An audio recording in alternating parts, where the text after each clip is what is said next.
mi ṣe ṣòṣà ṣó wàṣà kò sí I will always do show even kí wọ́n gbé mi lọ station ní gbádé máa ṣe show. tó ẹ̀yin èèyàn wa ǹjẹ́ ti ṣe tán láti gbọ́ àwọn ọ̀rọ̀ yìí tí Lizzy Anjorin sọ nínú fídíò yìí? ẹ̀yin èèyàn wa ẹ dákun ẹ wá nǹkan fìdílé tàbí kí ẹ fìdílé nǹkan láti gbọ́ àwọn oríṣiríṣi àṣírí èyí tí Lizzy Anjorin tún nínú fídíò yìí. torí nínú fídíò tí ẹ̀ ń wò yìí lẹ́yìn tí máa gbọ́ bí Lizzy Anjorin ṣe sọ ọ̀pọ̀lọpọ̀ ọ̀rọ̀ nípa Davido àti ìyàwó rẹ̀ Chioma.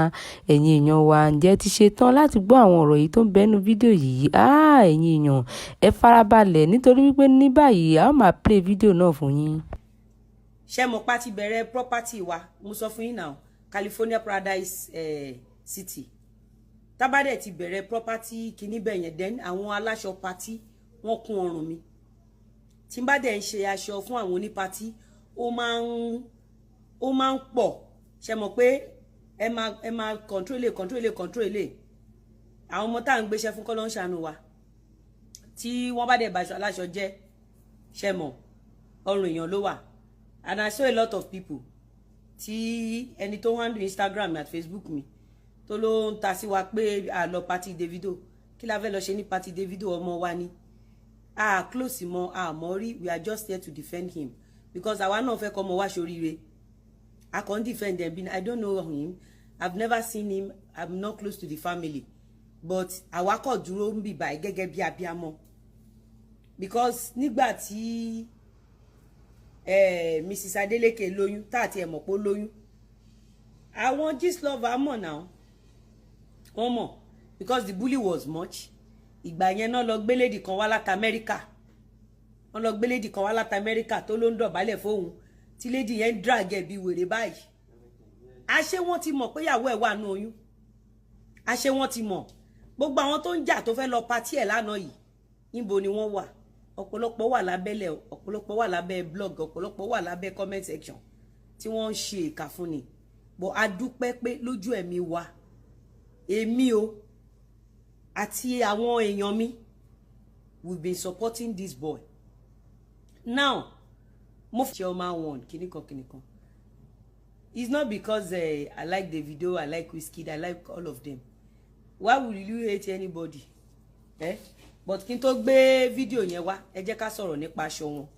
let's talk about their clothes ẹ jẹ́ kí n ṣe analysis aṣọ yẹn let's talk about the clothes mo ṣe analysis tọ̀hún yẹn ẹ jẹ́ kí n sọ̀rọ̀ nípa aṣọ wọn think I have ó dà pé wà lórí Tunde Headnut or something let's talk about the clothes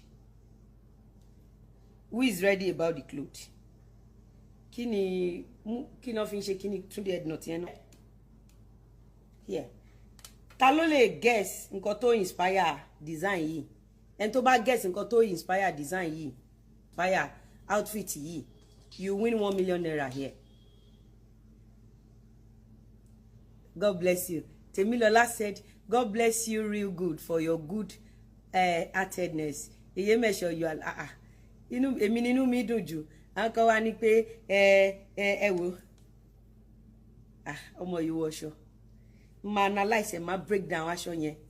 àwọn kan sọ pé kò wọṣọ àwọn kan ń criticize aṣọ ẹ̀ ṣẹlẹ̀ jẹ́ kí n sọ àwọn kan fún yín nípa àwọn couple yìí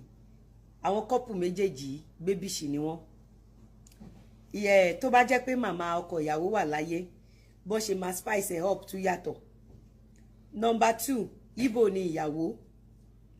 bó dẹ̀ ṣe jẹ́ Igbo yẹn wọ́n ní culture títí wọn.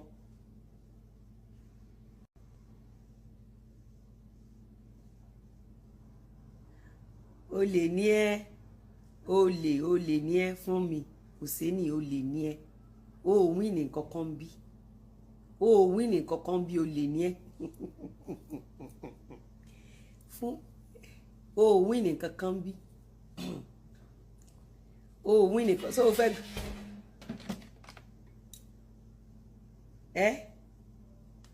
yes what inspired you? Number 1, the movie Coming to America inspired this outfit, which tells a story of love. Coming to America tells stories of a strong love. Onírọ́ ni ẹ́ fún mi Hùsẹ́nì ó lè ní ẹ́ irọ́ ló pa.